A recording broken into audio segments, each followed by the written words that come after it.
তোমরা জানো না কেন ওরা লাশ হয়ে শুয়ে আছে? এরপরও তুমি চুপ করে থাকবে? শিরিন তোমাদের শিক্ষয়িত্রী ছিল, সে তোমাদের মায়ের মতো ছিল, তোমাদের বোনের মতো ছিল।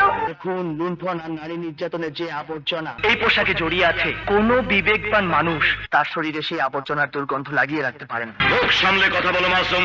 ওর মুখ থেকে আমাকে সব কথা বের করতে হবে। দেশে আইনের শক্তি বড় না ভিসিআরের? সর্বনাশ, বকিয়ত আমার ডান হাত, আমার খাস লোক। ও যদি মুখ খুলে তাহলে আমার পজিশন, আমার মান, সম্মান, ইজ্জত সব ধুলোয় মিশে যাবে। অভিশপ্ত, অভিশপ্ত। যেমন আমার মেগা হিট ছবি বিশ্বনেত্রী, যেটা সাবান আছে, মেগা হিট। অনেকে স্বপ্নের পৃথিবীর কথাও বলে। তো বিশ্বনেত্রী এই চলচ্চিত্রটির স্ক্রিপ্ট বা কনসেপ্ট আপনি কিভাবে পেলেন এবং এই গল্পটা লিখলো কে? এটার গল্প ছিল, বিশ্বনেত্রী গল্পটা ছিল রফিকুজ্জামান।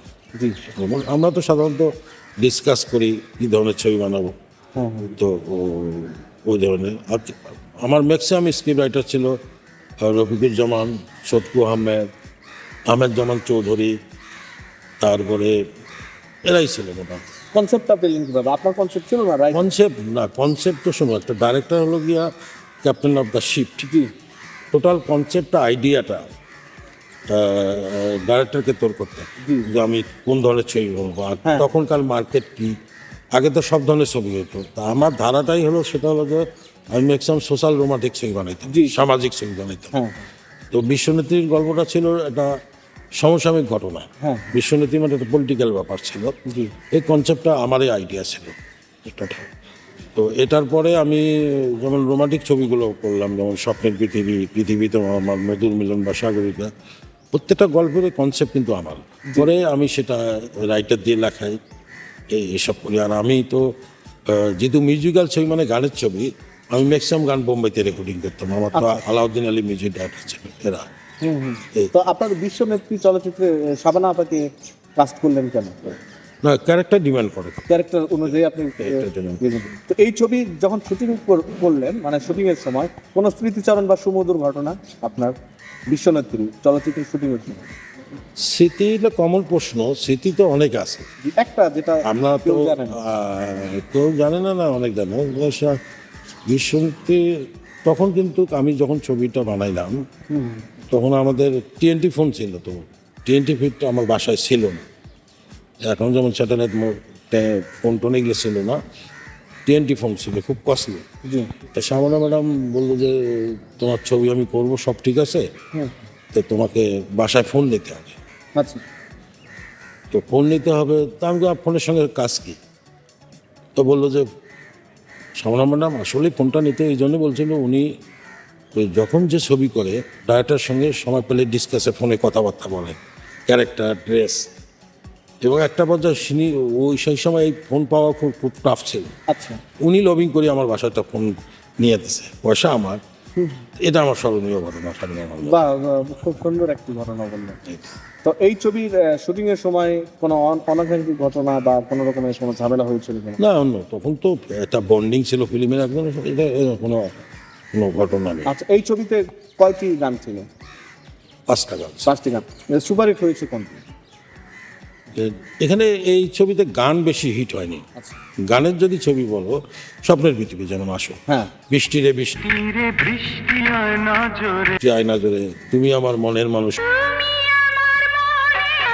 মনের ভেতর, তারপর জ্যোতিষী গো জ্যোতিষী, হাত দেখে কহ দেখি, তারপর অসংখ্য গান এখানে। স্বপ্নের পৃথিবী একটি সুপারহিট চলচ্চিত্র, যেটা সালমান শাহ এবং শাবনূর।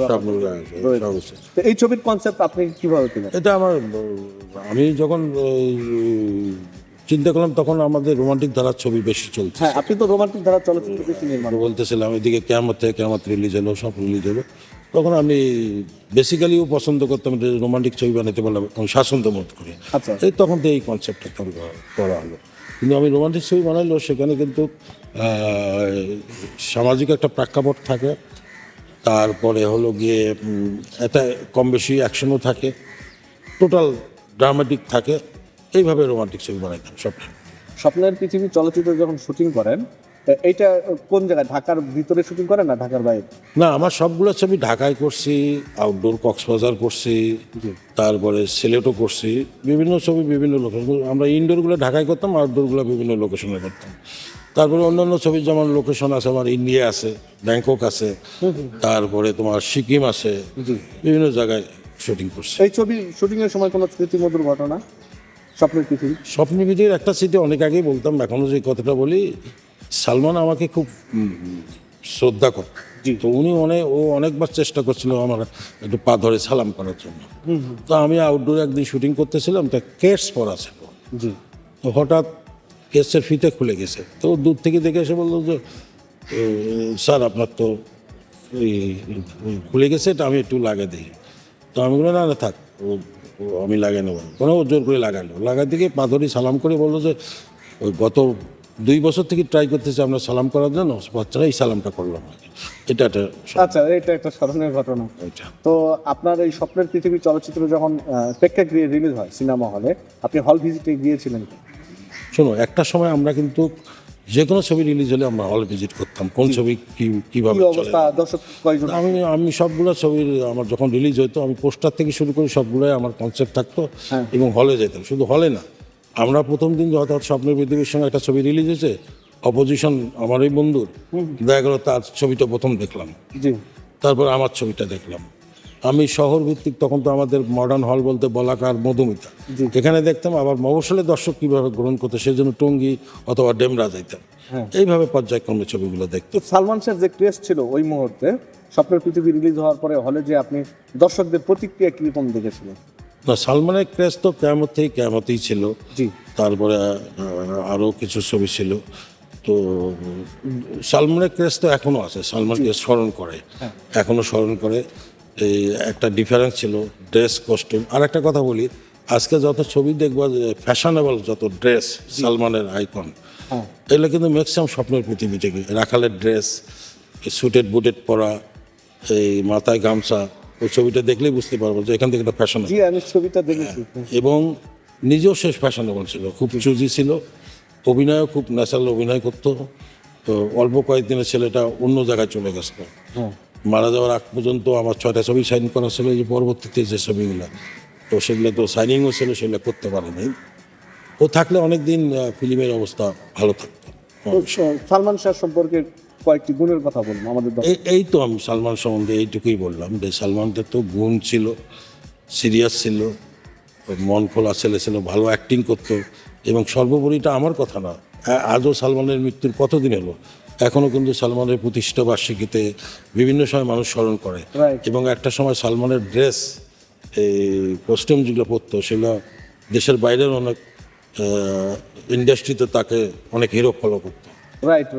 এই জিনিসগুলো আছে। তো তুমি তো শুধু পোশাকটা দেখেছো, কিন্তু পোশাকের ভেতরে মানুষটা তো বন্ধুও হতে পারে। বন্ধু, লম্পট চৌধুরীরা শুধু নারীর ইজ্জত ছিনিয়ে নিতে পারে।